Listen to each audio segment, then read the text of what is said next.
Baik, terima kasih kepada Yang Mulia Kakang Masku Kiai Haji Raden Syarif Rahmat. Jadi Nyimas Utari Sandianingsih ini adalah kalau di sini disebut Nyimas Utari Sandijaya Ningsih, sama saja. Beliau adalah seorang perah darah biru, garis dari ayahnya adalah ke Majapahit, lurus ke Raja-Raja Majapahit. Dari garis ibunya, dari garis ayahnya itu Ki Bagus Wonoboyo yang kelima. Ki Bagus Wonoboyo yang kelima adalah putra dari Ki Bagus Wonoboyo yang keempat, atau Ki Ageng Mangir yang ketiga. Jadi Ki Ageng Mangir yang ketiga ini hidup sejaman dengan Panembahan Senopati atau pendiri Mataram Islam. Jadi setelah Majapahit runtuh, diganti entitas Demak, kemudian Pajang ke Mataram Islam. Jadi Mataram Islam adalah pewaris utama dari Imperium Majapahit yang menjadi penguasa Nusantara di abad-abad itu.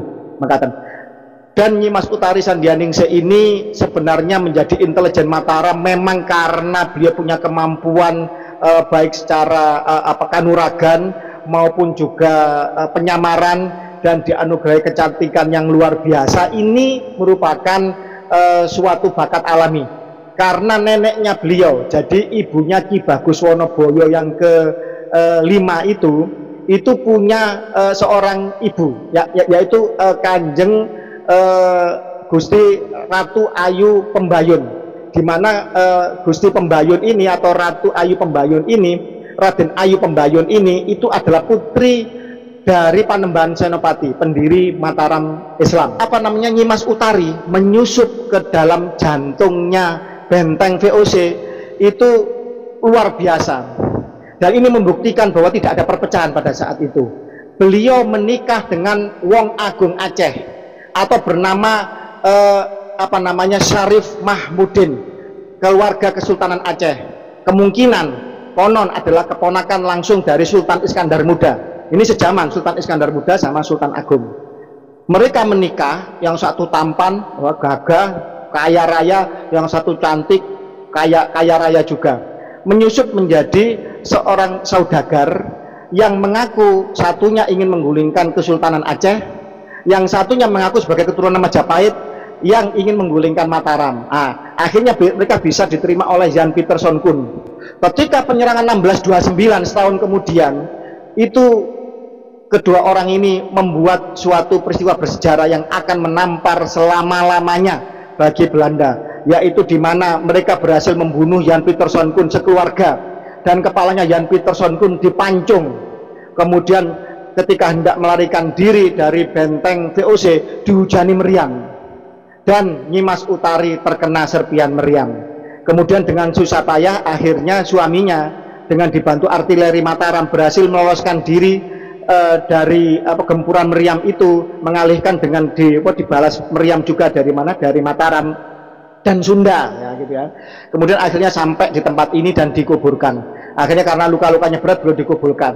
Dan sejak saat itu Wong Agung Aceh sering kelihatan di daerah sekitar Tapos ini. Nah, alhamdulillah, terima kasih. Tapi sayangnya nisan aslinya hilang. Nah itu. Tapi terima kasih. Masyarakat sekitar sudah menjaga makam ini secara turun-temurun, secara ratusan tahun, untuk membuktikan bahwa Nusantara kita hebat. Jangankan pejuang laki-lakinya, perempuannya pun menjadi seorang pejuang tangguh dan berhasil memancung seorang pahlawan bagi negeri Belanda. Nyimas Utari Sandianingsih ini ketika kemudian berhasil lolos dari benteng Batavia, benteng VOC di Batavia, menenteng kepalanya Jan Pieterszoon Koen. Tetapi ini tidak diakui oleh Belanda, karena Jan Pieterszoon Koen yang makamnya di Kota Tua Jakarta sana itu tidak diceritakan utuh atau tanpa kepala. Tetapi bagi keturunan keraton Nusantara, terutama Mataram Islam, tahu bahwa kepala itu akhirnya setelah gugurnya beliau sama Wong Agung Aceh atau Syarif Mahmudin diserahkan kepada Tumenggung Surotani, terus kemudian dibawa ke Mataram Islam di sana, di Imogiri, dan ditanam, dikebumikan, diinjek-injek sampai sekarang, yaitu bersama makamnya pengkhianat Mataram, yaitu Tumenggung Endranata. Nah, di tangga naik undak-undak ke arah makam Raja-Raja Imogiri itu. ada nanti di sana khusus nanti tangga yang diinjak-injak. Ya, jadi setiap hari orang diinjak-injak. Apa namanya, orang ziarah diinjak-injak. Itu entah jutaan orang yang menginjak-injak kepala dua orang ini, Endranata sama si Jan Pieterszoon Koen itu. Itu menunjukkan bahwa bangsa Nusantara ini anti kepada pengkhianat. Baik pribumi sendiri pun kalau menjadi pengkhianat wajib dihukum yang sama dengan musuh bangsa asing. Dan gubernur jenderalnya, perwakilan resmi dari ratu atau raja Belanda zaman itu pun juga dihinakan, diinjek-injek zaman itu. Tapi sejarah ini seolah-olah tertutup ketika kemudian semakin lama semakin menguatnya penjajah dan semakin melemahnya mata rakyat Islam akibat diadu domba, begitu. Nah, ini menjadi pelajaran bagi kita bersama bahwa jangankan yang laki-laki, perempuan-perempuan Nusantara itu hebat-hebat. Kita melihat Laksamana Malahayati dari Aceh, bagaimana dia membunuh Cornelis de Houtman di atas kapal, geladak kapalnya ketika pertarungan 1 lawan 1. Ini ekspedisi pertama Belanda menuju Nusantara, yang menemukan Nusantara pada saat itu. Ini panglima perang dari Aceh, perempuan ini, pasukan Inong Bale, janda-janda prajurit Aceh itu membentuk laskar yang berani mati, tidak kalah hebat pertempurannya dengan yang laki-laki. Ini perempuan-perempuan Nusantara, namanya Laksamana Malahayati. Ada lagi yang bernama siapa? Ratu Kalinyamat, putrinya Sultan Trenggono, Sultan terakhir Demak Bintoro, mengirimkan 300 kapal perang. Di situ dia memimpin sendiri penyerangan bersama didampingi oleh anak angkatnya yang nanti menjadi Sultan Banten. Tidak ada musuhan di antara itu. Yang menjadi musuh ketika kita diadu domba. Makanya jangan sampai kita pribumi Nusantara mau diadu domba oleh siapapun. Banyak pribumi Nusantara, Ratu Gayatri, kemudian yang menjadi terjun langsung ya di dalam peperangan. Dan tidak kalah hebatnya, Nyimas Utarisan Jayaningsih ini adalah seorang intelijen top, perempuan yang berani masuk ke jantung musuh, bahkan berhasil memenggal kepala pemimpin tertinggi, yaitu Gubernur Jenderal Jan Pieterszoon Koen pada saat itu. Sehingga sebenarnya sangat amat layak kita sudah mengusulkan gitu ya, ke Mabes Polri ataupun ke BIN dan lain sebagainya. Semoga didengar ini bahwa hari BIN, hari intelijen itu harusnya adalah hari kematian beliau ketika berhasil memenggal kepalanya Jan Pieterszoon Koen, yaitu kalau tidak salah Masehinya adalah 21 September tahun 1629.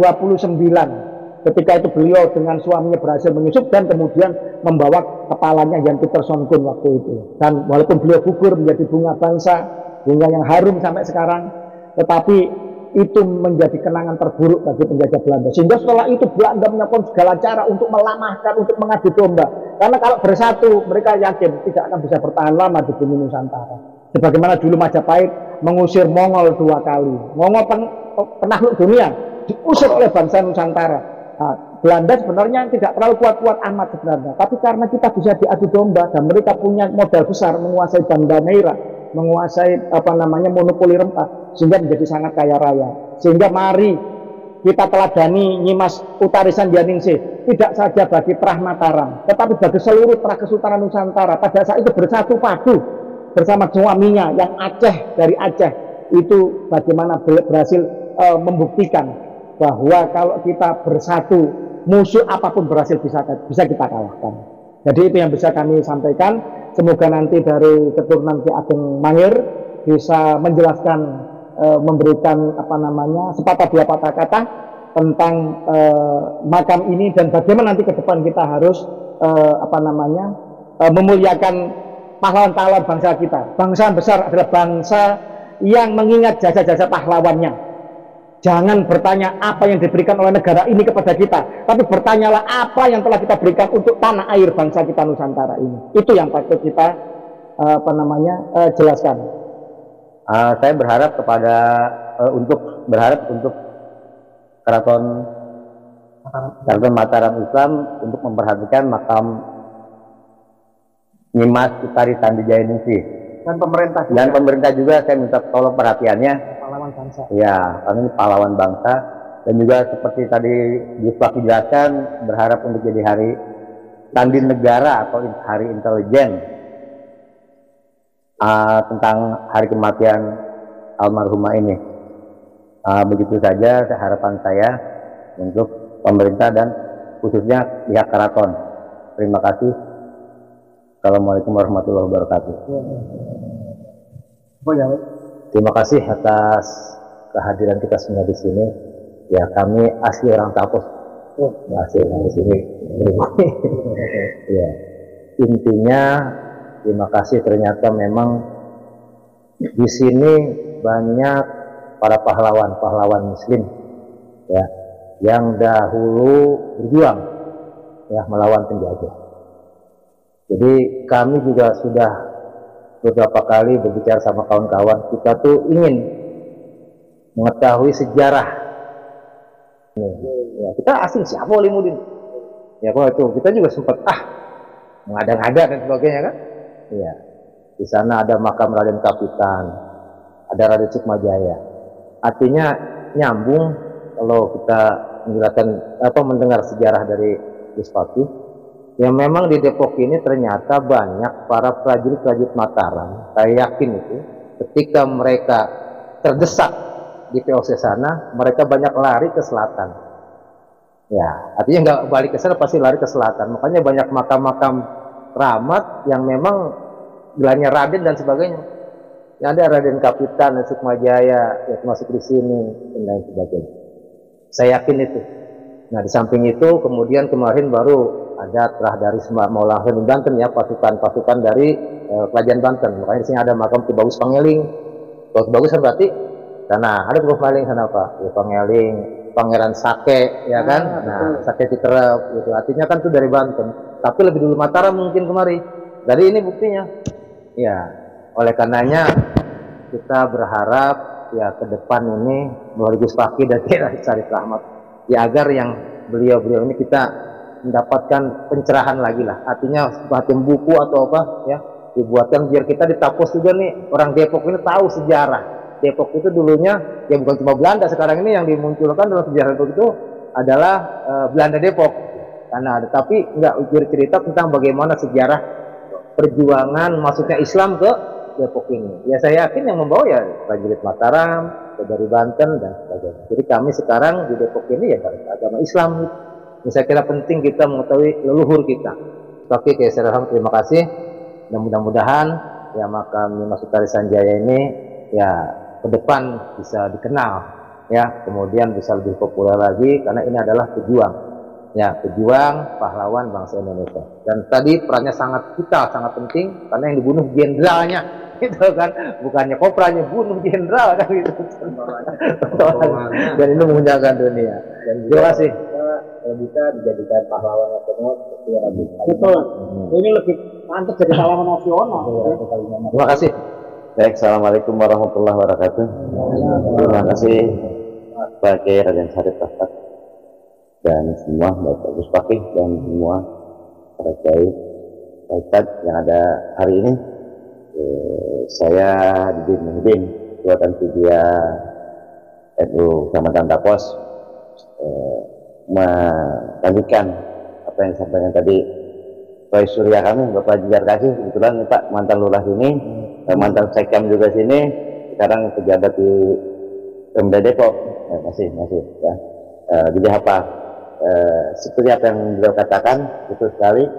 Saya juga punya analisa sendiri tentang perjalanan seperti apa yang disampaikan tadi. Kita selatan Jakarta itu Pak, kalau Bapak bisa telusuri dari Tangerang ya Pak ya sampai Kerawang, itu yang saya alami itu. Jalur ini Pak ini bahasanya Melayu Orak kalau bahasa sini Pak. Seberang sana saya Banjaran Pucung, rumah saya sana Kelurahan Cilangkap. Seberang Jati Jajar terus tidak Mukti ke maju itu bahasa sama Pak. Ke selatan Sunda Pak. Sini kampung desa kelurahan ya, Cimpaun Sunda. Ke utara ini masih satu kelurahan sama sini Tapos, tapi kampungnya beda, Kebayunan Sunda Pak. Ya Sunda. Lurus seberang Pak ke timur, kampung Cikuda kelurahannya Bojong Nangka. Bojong Nangka itu Sunda, selatannya Gunung Putri Sunda. Ini Melayu lagi Pak. Seberang lagi kelurahan apa itu Talajung, terus Bojong itu bahasanya Melayu Pak. Jadi kenapa Melayu Ora? Ada bahasa Ora Pak. Nah, dewekan. Nah itu. Jadi jalur itu menurut saya itu mungkin wajar kalau disebutkan jalur pejuang Pak. Dan makam-makam itu ada di selatan Pak. Kenapa saya katakan demikian? Apa yang disampaikan tadi, Bapak saya orang sini asli Pak, ibunya tapi lahir di Tegal Pak, Kalisoka Pak. Ya, ya gitu. Nah itu, sana bapaknya lahir di sana. Sebetulnya zamannya begitulah. Bapak saya kelahiran 27, jalan kaki ke Jakarta ini kita tahun 30-an kali ya, itu baru kecil. Itu ya begitu, menghindari rel. Dia cerita menghindari rel. Jadi kalau rel itu kan ada pos Pak, pos Belanda. Nah itu jadi dari sana ke sini rombongan boyongan gitu kan, karena dikejar-kejar Belanda. Itu yang masih dialami ya sama orang tua saya seperti itu. Bahkan kita menghilangkan jejak, orang itu menghilangkan jejak sama juga. Dan ini makanya sekali terima kasih sekali dengan hari itu kita bangkitkan kembali situs-situs sejarah perjuangan, karena bangsa itu tidak akan terjadi tanpa ada perjuangan mereka-mereka yang sudah mendahului kita. Dan sekali lagi saya terima kasih lagi yang sebesar-besarnya pada tim pada suka yang mencari jejak ini, mengorbitkan jejak ini dalam rangka kita hormat dan menghargai jasa pahlawan. Karena saya sendiri orang sini Pak, seperti Pak Jijar Kasih katakan, saya mungkin umur lebih tua dari beliau ya, jadi tahu sekali ini hutan ini. Saya dulu kalau kita mau ke ke utara nih, kita seberang sini langsung Bekasi Pak, Luwinanggung itu Sunda, seberang Luwinanggung Jatikarya, ada juga di situ Pangeran juga di situ kan, Pak Wajak apa di situ itu juga sama, ada juga jalur itu semua Sunda sana semua, pohon karet semua Pak. Bahkan tahun 90-an itu kita kalau kemana-mana muter harus ke Cibinong, menyeberang ke Gunung Gede Cibinong, karena belum ada jembatan dan semua karet. Jadi bahkan ada gedung tua yang sangat saya sayangkan itu ya, saatnya Pak Haji Jarkasi belum jadi lurah itu sudah dibongkar. Padahal itu mungkin juga walaupun punya Belanda, itu sejarah Pak. Di seberangnya Pak Ustadz Hasim Masjid Al-Ikhlas itu gedung itu Pak. Di sini dulu ada orang gali sumur, tukang gali sumur waktu saya tinggal di SD itu 4 meter kedalaman, kotak itu terdapat ubin yang tebalnya hampir 10 cm.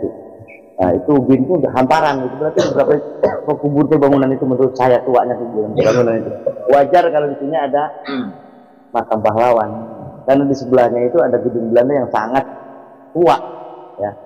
Bahkan sejarah orang-orang tua dulu kalau gajian gitu Pak, dari Cibinong sana ya ke Tapos, makanya Tapos apa Pak Haji? Enggak, Tapos itu istilahnya Tahpos gitu kan, kata orang Sunda Tahpos. Ya, tuh ada pos gitu kan. Nah, jadi iya itu sebetulnya perlu digali juga mungkin ke depan ya.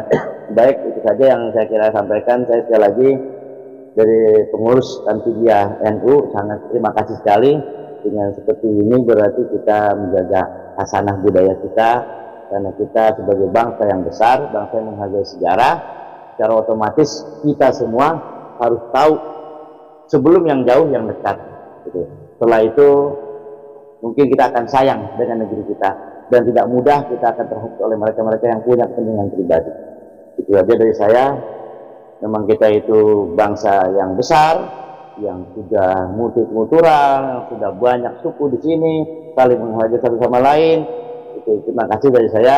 Mari kita jaga semua aset-aset ini, dan sekali lagi harapan kita makam ini, sesepuh kita ini setelah ditemukan ini, marilah kita usung menjadi pahlawan nasional. Karena kita semua sebagai saksinya di sini yang hadir, ternyata di sini juga ada Gus Paki dari Terah Mataram ini mengabsahkan ke semua, berarti sudah pengakuannya. Sehingga sekarang bagaimana pemerintah mengangkat atau mungkin tadi dikatakan pada Kiai Sarif tentang bagaimana hari Sandi Negara atau hari intelijen nasional, berarti ini sumber dari sumber, karena pahlawan yang sangat besar, ada pahlawan yang seperti contoh kemarin yang sudah jadi pahlawan nasional itu 10 November, itu pun sama. Kenapa besar? Karena menghabiskan satu pusatnya, itu jenderalnya. Ini pun sama. Kenapa? Kalau itu bisa, ini tidak. Saya kira itu. Terima kasih dari saya. Kurang lebihnya mohon maaf. Allahumma billahi. Assalamualaikum warahmatullahi wabarakatuh.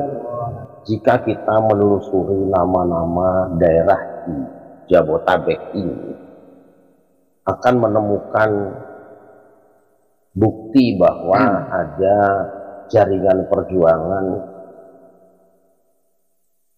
yang membentang antara Mataram dan Jakarta dan Banten sepanjang Pulau Jawa lah. Sampai di Jakarta itu ada daerah namanya Matraman, itu asalnya Mataram, dibuat Mataraman karena biasanya orang ya Mataraman kumpul situ dari Kesultanan Mataram.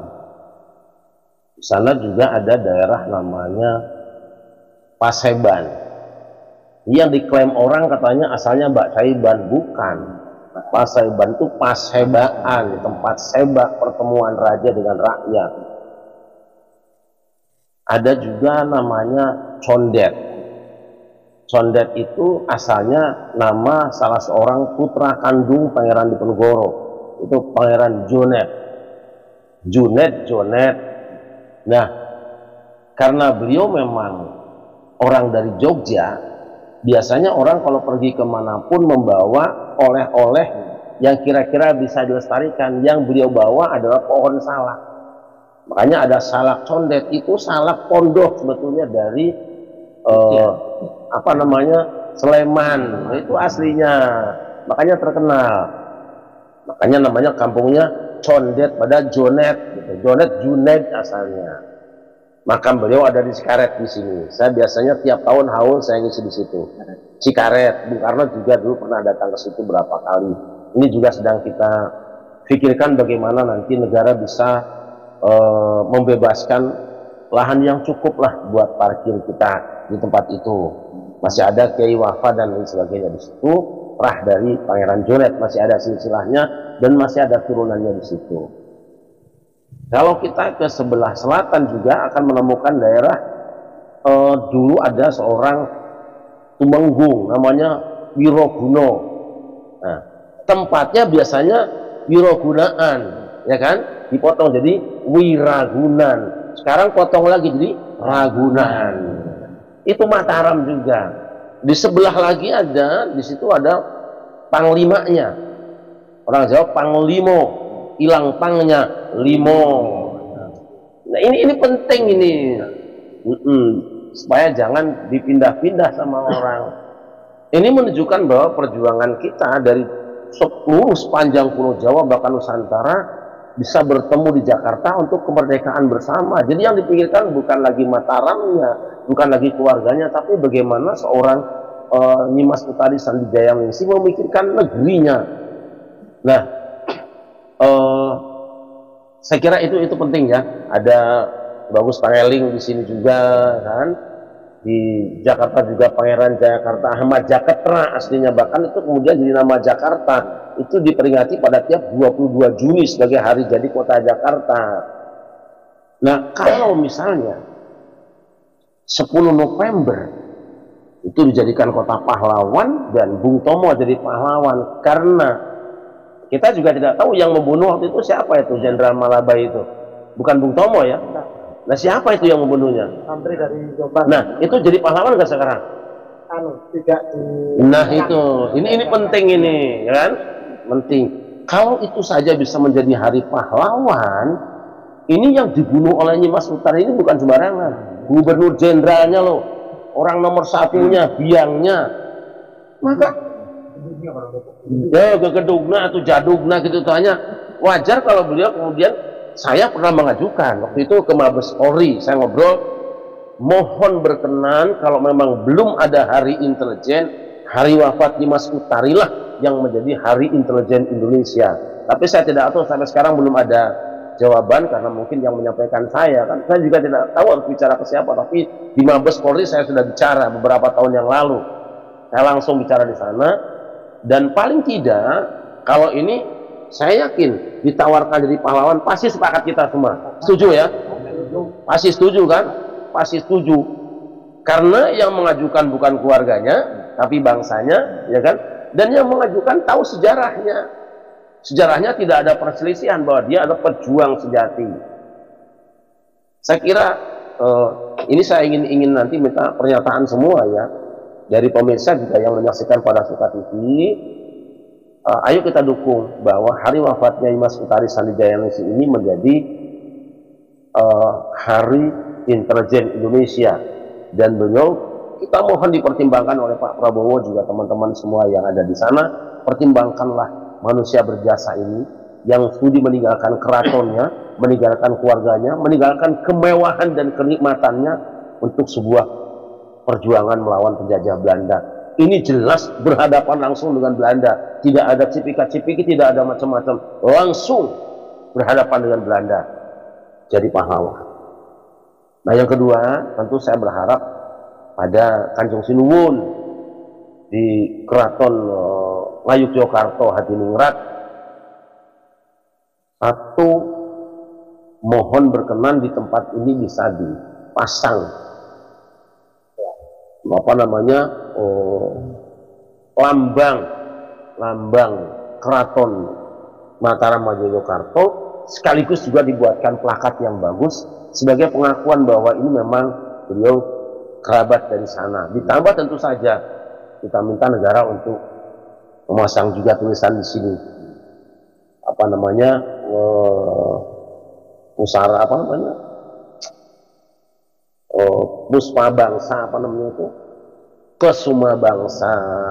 Mudah-mudahan ke depan, saya tidak tahu kalau bapak-bapak yang punya tanah di sini, kalau bisa diwakafkan saja, dijariahkan, mungkin akan bahagia kita semua ya. Tapi saya kira karena tanah mahal di sini takut berat, saya ingin siapa saja yang menyaksikan tayangan ini untuk mari kita bersama-sama memikirkan supaya halaman makam beliau ini bisa kita lebarkan dengan cara membebaskan beberapa ratus meter, mungkin 1000 meter di sini untuk para peziarah atau untuk upacara pada suatu saat mereka datang di sini. Saya kira itu usulan kita ya. Saya ingin bahwa semua kita menyampaikan harapan ini kepada siapa saja yang berkepentingan, tapi saya berharap Pak Prabowo sebagai juga seorang pejuang menyaksikan ini, juga teman-teman yang berkepentingan menyaksikan ini, untuk mari berpikir bersama-sama bagaimana menjadikan tempat ini sebagai tempat yang dipelihara sebagai cagar budaya Indonesia, sebagai tempat seorang pahlawan. Dan syukur-syukur dalam waktu dekat beliau dianugerahi gelar pahlawan, sekaligus hari wafatnya dijadikan sebagai Hari Intelijen Indonesia. Assalamualaikum warahmatullahi wabarakatuh. Saya perlu menyampaikan di sini karena biasanya nanti kalau udah rame banyak juga yang ngaku-ngaku kan. Pertama saya mengucapkan terima kasih dan sama-sama yang kita hormati Abi Kiai Haji Syarif Ahmad, Ketua Umum Padepokan Dakwah dan Kalijaga, Gus Paki, serta para tokoh yang hadir di sini. 4 tahun yang lalu, ya kalau teman-teman masih ingat kan, 4 tahun yang lalu Gus, sekitar bulan Juni, saya masih ada catatannya kebetulan. Jadi ini berawal dari Abi Syarif ya teman-teman, Ketua Umum Padepokan, ini ada WA-nya. WA ini yang menerima Bang Dona waktu itu, tanggal 20 Juni. Beliau mengirimkan link, tolong lacak lokasi ini. Nah, saya mau cerita ada yang menarik setelah peresmian makam ini. Pertama, tanggal 20 Juni itu Bang Dona ke sini, kemudian 1 hari beliau belum ketemu dengan para tokoh waktu itu. Nah, kemudian akhirnya beliau menghubungi saya, minta bantuan, kita kolaborasi dan ketemu Pak RT waktu itu kan, dan yang lain-lain. Juni, Juli, Agustus, saya laporkan langsung ke Abi. Beliau langsung sampaikan segera gerak dan bangun. Dan memang waktu itu ada foto-fotonya, ini tidak layak Pak, ini tidak layak. Kemudian kurang lebih 2 bulan lah, dan waktu itu masih COVID Gus, lagi COVID. Nanti teman-teman kalau nggak percaya buka di YouTube kita. Tahun 2021 itu bayangkan lagi COVID, nyari dana sulit ya kan, keadaan kemana-mana pun ya serba terbatas kan. Dengan kesungguhan dan niat baik tentunya, Abi kolaborasi dengan pasukan ontel, dan kebetulan saya juga nggak sengaja pakai ontel juga kan. Saya biasa pakai baju koko, pada hari tiba-tiba ini Assalamualaikum warahmatullahi wabarakatuh.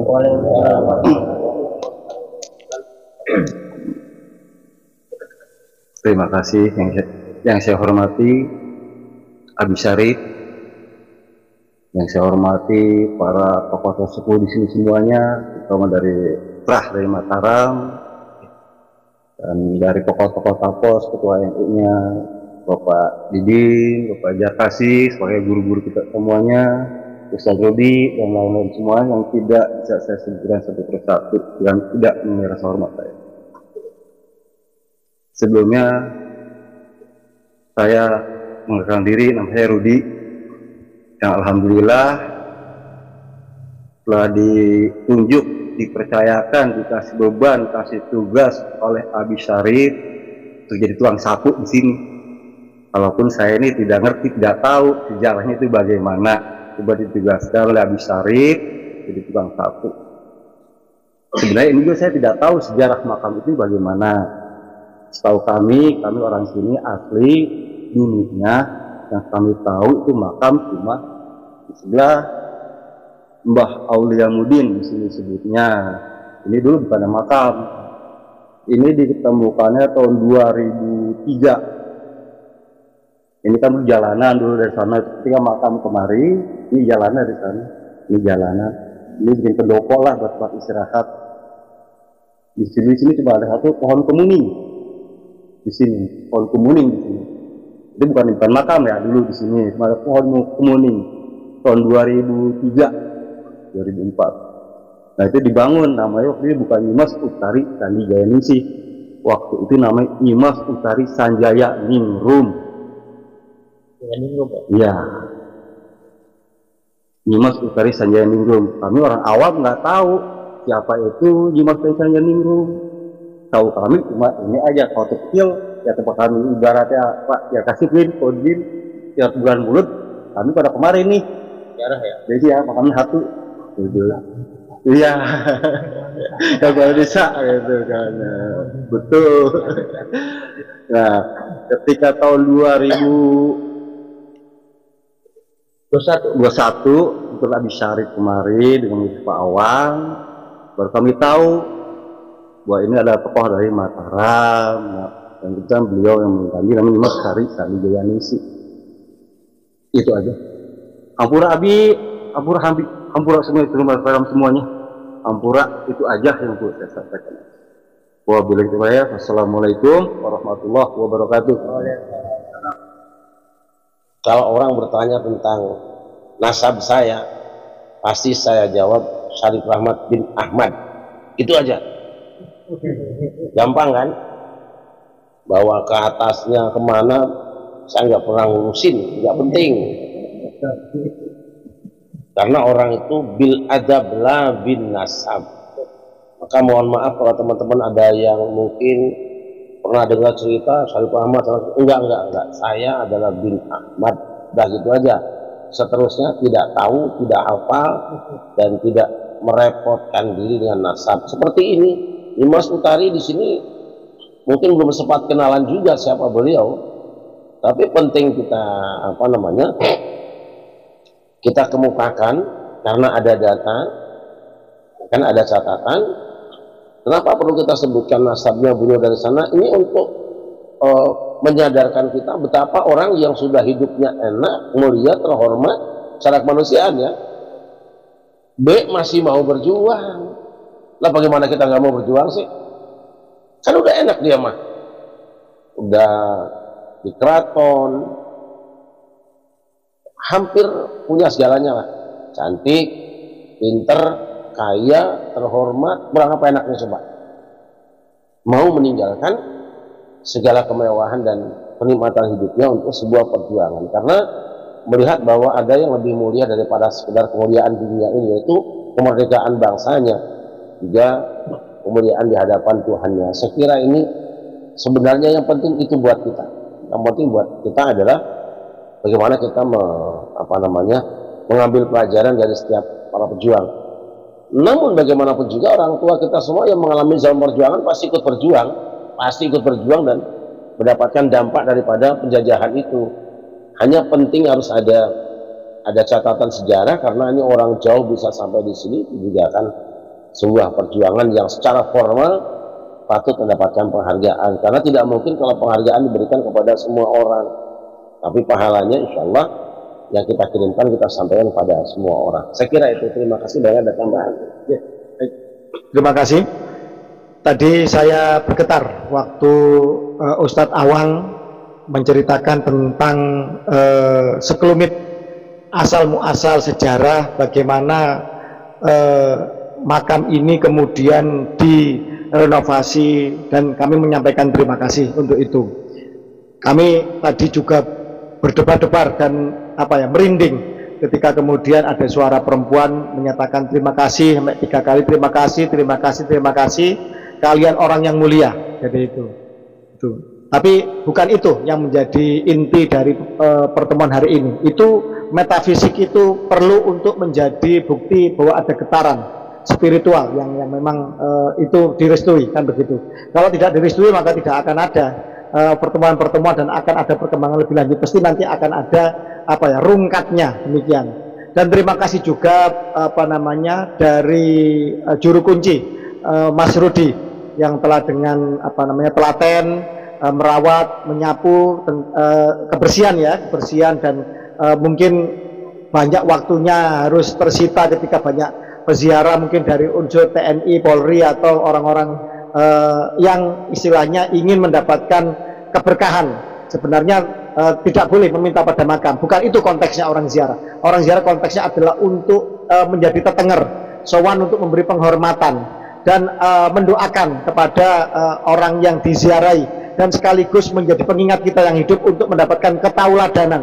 Seandainya menjadi wasilah, misalkan yang bersangkutan diziarah ada orang yang mulia di sisi Allah, ini diperbolehkan untuk menjadi wasilah. Misalkan begini, wahai ya Allah ya Rabbi penguasa semesta alam, atas kemuliaan kecintaanmu kepada Rasulullah Muhammad SAW, kepada Syekh Abdul Qadir Jailani, sebagai wasilah, bukan yang dituju. Jadi itu dalam konsep Ahlussunnah wal Jamaah kita diizinkan. Tetapi kalau meminta pada kuburan, menyembah pada kuburan, jelas syirik ini, jelas tidak ada ajaran Islam seperti itu. Apalagi kemudian sampai makamnya dihias, dicium dan lain sebagainya. Anjilna bil fulus bibarkati ada itu jelas sesat dan syirik gitu. Mohon maaf. Jadi itu ya, tanpa bermaksud menyinggung siapapun. Dan terima kasih, memang tujuannya orang masalah nasab, tahu leluhurnya, pertama jelas mendoakan pada siapa, yang kedua untuk silaturahmi. Kalau kita kemudian ketemu di jalan, kita ketemu saudara kita, ini bisa menjadi ajang silaturahmi. Yang terakhir adalah ketauladanan, karena Kiai Syarif berkali-kali menyampaikan tidak lelahnya bahwa wahai mereka, ingatlah, kalau anaknya kambing pasti mengembek, anaknya anjing akan menggonggong, anaknya ayam akan berkokok. Untuk itulah kemudian ketauladanan ini penting. Jadi seorang Nyimas Utari Sandianingsi memberikan ketauladanan yang luar biasa. Nanti untuk keraton-keraton Mataram Islam yang mendengar, yang melihat unggahan di channel YouTube Pada Suka TV ini, Pada Suka TV yang asli ya, asuhan Kiai Haji Raden Syarif Rahmat, nanti bisa untuk kita berbicara lebih lanjut nanti. Mungkin Kiai Syarif dengan sahabatnya Gusti Mung, saya dengan Sinun Pakubuwono ke-13, kami mungkin karena juga masih keluarga Jogja, kami nanti akan sowan ke Keraton Jogja, yang dari Pakualaman ke Pakualaman, yang Mangkunegaran, kita nanti bersama-sama untuk memakmurkan, memuliakan pahlawan bangsa ini. Dan ini juga menjadi pengingat bahwa Bhinneka Tunggal Ika itu ada berabad-abad sepanjang sejarah Nusantara, Bu. Terima kasih atas semuanya. Semoga ini menjadi hal yang penting dan bersejarah pada malam hari ini. Yeah. Hal lain yang perlu kita renungkan juga adalah bahwa kalau kita punya ikan, maka kita akan meletakkannya di tempat yang berair. Kalau kita punya kambing, kita akan melepaskannya di padang rumput supaya kambing itu hidup. Nah, Nyimas Utari ini tidak mungkin dijatuhkan oleh Allah di satu kampung kecuali kampung itu satu memang akan diberkahi, yang kedua memang bisa dititipin, dipercaya untuk menyimpan. Ini kan tempat penyimpanan, sebab seperti disampaikan Gus Fakih tadi, kalau ketahuan ini makam siapa oleh Belanda, jadi bongkar. Sama dengan Pangeran Jakarta, Ahmad Jakarta, Pangeran Jayakarta, itu dulu tidak boleh ketahuan. Kebetulan saya pengajian rutin di sana, dulu sempat seminggu sebulan sekali. Ada pesan dulu, jangan sampai ada yang tahu bahwa kuburan Pangeran Jayakarta adalah ini. Seanak cucunya tidak boleh memberitahu. Setelah sekian lama rupanya ada yang melanggar. Sudah, jangan diceritakan dampaknya. Kalau mau tahu datang sendiri ke kuburan Pangeran Jayakarta, apa yang terjadi ketika ada yang memberitahu ini makamnya. Nah, itu cara Allah menyimpan di sini. Allah titipkan jasad beliau di satu daerah yang memang siap untuk merawat, memelihara, dan mengamankan. Bahwa sekian puluh tahun, sekian ratus tahun baru ketahuan, tapi kan ini cerita tidak pernah hilang. Cerita riwayat beliau tidak pernah hilang. Penunjukan daerah beliau di mana tidak pernah hilang. Dan orang sini kan tahu semua ya. Sudah tahu, cuma namanya Sandi Jaya Ningrum, kan itu. Iya, betul ya? Kan? Utari. Iya, Nyimas Utari Sandi Jaya Ningrum. Nah, ketika saya datang cari-cari tanya orang, ada, tapi Sandi Jaya Ningrum. Iya kan? Jadi, ini jangan dikira nanti saya yang saya ronsen kuburan, enggak. Saya mencari sesuatu yang memang sudah ada, cuma beda namanya. Ningsih Ningrum. Hampir sama artinya. Sama sih. Sama dengan Wongso Joyo datang ke Banten, Wangsa Jaya. Ini penting ya. Jadi saya datang ke sini waktu itu mencari satu tempat, Nyimas Utari Sandi Jaya Ningsih, tidak ada, yang ada Sandi Jaya Ningrum. Rumah itu dia saya masuk. Kita cari ke sini ternyata ada makamnya, dan kalau riwayat dalam buku kan bahwa suaminya juga tidak jauh kuburannya. Itu siapa? Inilah itu dia. Itu yang memperkuat bahwa ini memang yang dituju oleh sejarah itu. Pohon kemuning itu, pohon sebagai pohon kemuning itu adalah pohon penanda sandi itu tentang pejuang-pejuang Mataram. Keturunan Diponegoro juga sama. Jadi keturunan Diponegoro itu juga sama. Selain ada tanaman di rumahnya ya, atau makamnya itu ada sawo kecik, ada juga pohon kemuning. Jadi kalau di sini ada pohon kemuning, ini hampir bisa dikatakan itu adalah sandinya. Sandi mutlak itu adalah dari keturunan Mataram Islam. Jadi semacam itu. Ini saya yakin kalau ini di tes karbon atau di tes uji tentang umur pohon ini, saya yakin ini sekitar 1600-an pohon sebesar ini ya. Mungkin dulu hanya sebagai penanda saja, tapi kemudian sekarang sudah sebesar itu. Nggak tahu berapa besarnya itu. Luar biasa itu. Oke. Baiklah, saya kira saudara sekalian, saya mengaturkan banyak terima kasih atas kebersamaan kita pada malam hari ini. Sekali lagi saya ingin mengulangi harapan kita semua tentunya. Saya berharap bahwa Nyimas Utari Sandi Jaya Ningsih ini bisa ditetapkan sebagai pahlawan juang Indonesia. Dan yang kedua, akan sangat bergembira apabila hari wafat beliau dijadikan sebagai hari intelijen Indonesia. Karena perjuangan dan pengabdian beliau untuk negeri ini sudah kita ketahui dan sangat besar sekali jasanya untuk kita semua. Saya kira itu, insya Allah lain kesempatan kita akan bertemu kembali. Saya mengulangi, saya berharap bahwa siapapun yang menyaksikan tayangan ini untuk bersama-sama memikirkan bagaimana kita bisa membebaskan lahan sekitar untuk tempat kita parkir, sekaligus juga ke depan kita bisa punya akses jalan yang bisa ditempuh kendaraan secara mudah dan nyaman. Tentu bapak-bapak kita yang di sini, utama dari aparat ya, Pak RT, Pak RW, Pak Lurah, dan yang sangat berkepentingan itu dari MBCNU. Ayo bareng-bareng lah, sama-sama lah. Kalau beliau berjuang sampai korbankan nyawanya, mungkin kita sekedar berjuang mengumpulkan dana berapa duit sih, ya, insya Allah akan menjadi keberkahan buat kita semua. Dan kepada Bang Rudi yang waktu itu saya minta untuk menjadi juru kunci di sini, juga para ustadz lain yang ikut memakmurkan, yang memakmurkan dengan doa-doa di sini, membaca doa di sini, ya ditingkatkan kesabaran, dan keikhlasan. Sekira itu saja. Pada Gus Fakih dan teman-teman semua, saya mengaturkan banyak terima kasih. Mohon maaf jika ada hal-hal yang kurang berkenan. Assalamualaikum warahmatullahi wabarakatuh. Sudah dimat.